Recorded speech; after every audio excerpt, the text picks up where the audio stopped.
everyone, we are from Group 6. Group 6, above the rest, beyond the best. So, we are going to dive into the world of adjectives and how they work. Before we start, let us introduce ourselves first. My name is Intan Sirila Maulidina, NIM 251810063, Psychology B. My name is Siti Mulya Rahmah, NIM 251810064, Psychology B. My name is Ikralin Tanggaya, NIM 251810061, Psychology B. Hi everyone, my name is Pinasti Kuswanaji, NIM 251810062, Psychology B. Halo, my name is Ikram Tangjaya. Sini saya akan membacakan definition and function. Adjektif merupakan kata yang menjelaskan sifat dari sebuah benda. Adjektif merupakan cara kita untuk menggambarkan sebuah noun atau kata benda dengan memberikan informasi tentang objek, ukuran, bentuk, usia, warna, asal, atau bahan.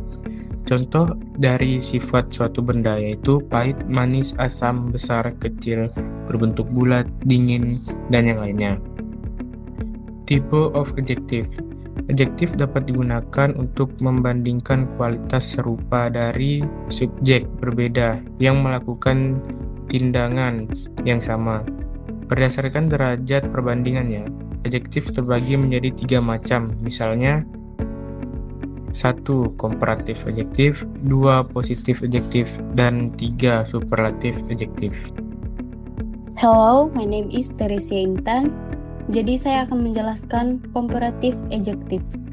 Komparatif adjektif adalah kata sifat yang membandingkan satu dengan hal yang lain. Biasanya, hal yang dibandingkan ada 2 hal atau lebih. Hal yang dibandingkan bisa berupa benda, orang, bahkan binatang. Dalam bahasa Inggris, biasanya menggunakan kata more atau imbuhan kata Adapun pola kalimatnya adalah subject 1 plus to be plus adjective plus than plus subject 2 atau subject 1 plus to be plus more plus than plus subject 2. Contohnya ada, a noun is water than dragon fruit. A red rose is more beautiful than a white rose. Positive adjective. Positive adjective from dalam adjektif adalah kata bentuk kata, sifat yang digunakan dalam bentuk aslinya. Bentuk kata sifat ini digunakan ketika tidak ada subjek lain untuk dibandingkan. Misalnya, pola kalimat subject plus to be plus adjective plus noun, contohnya, my sister has curly hair. This bag is pretty cheap. Superlative adjective. Superlative adjective merupakan kata sifat dalam bahasa Inggris yang digunakan untuk mengungkapkan tingkatan yang paling tinggi dalam suatu kelompok. Jenis adjektif ini menggambarkan tentang dalam suatu kelompok. Dalam bahasa Inggris, biasanya menggunakan kata most atau imbuhan kata us. Adapun pola kalimatnya adalah subject 1 plus to be plus the plus most plus adjective plus s subject 2. Contohnya, Bugiono got the highest score in his class. The Great Wall of China is the longest in the world. Halo, my name is Siti Mulya Rahmah. Di sini saya akan menjelaskan yaitu bagian adjective preposition. Yang pertama adalah before a noun. Posisi ini maksudnya bahwa kata sifat sebelum kata benda. Contohnya sebagai berikut. A long story, the talisman, a good idea, a cheap price. Yang kedua adalah after a certain verb. Posisi ini maksudnya bahwa kata sifat diletakkan setelah kata kerja tertentu, yakni setelah to be, is, or, was, dan were, dan setelah kata kerja secara umum. Verb 1, verb 2, verb 3. Contohnya sebagai berikut. The discussion is interesting. I knew you were tired. Makes look asleep. The voice sound loud. Yang ketiga adalah after a certain noun. Posisi ini maksudnya bahwa kata sifat diletakkan setelah kata benda yang menunjukkan ukuran measurement. Contohnya sebagai berikut. They have a poultry feed deep. The quick cows are 5 inches wide. The building in the city center is 100 meters high. Halo, my name is Pinasti Kuswanaji. Di sini saya akan membahas bagian dari non-functioning as adjective, fungsi kata benda sebagai kata sifat.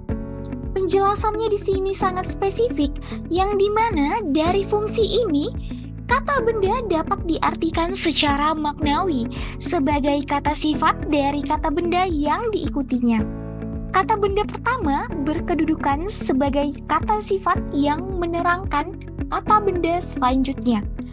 Contohnya sebagai berikut. The stone wall, dinding berbatu. The train station, stasiun kereta. Love stories, cerita-cerita cinta. Tenis ball, bola tenis. Jika kita jadikan kalimat dapat ditulis sebagai berikut. The stone wall of the museum was very famous. Simple past in the nominal form. There are some train station in England. Simple present in the nominal form. I collect some love stories in my bookcase. Simple past in the verbal form. The tennis ball in difference from a baseball. Simple present in the nominal form. Penggunaan non-functioning as adjective ini harus tetap memperhatikan penggunaan tenses dalam bahasa Inggris. Hello, my name is Intan Sirila Maulidina. Jadi saya akan membahas di bagian participle adjective.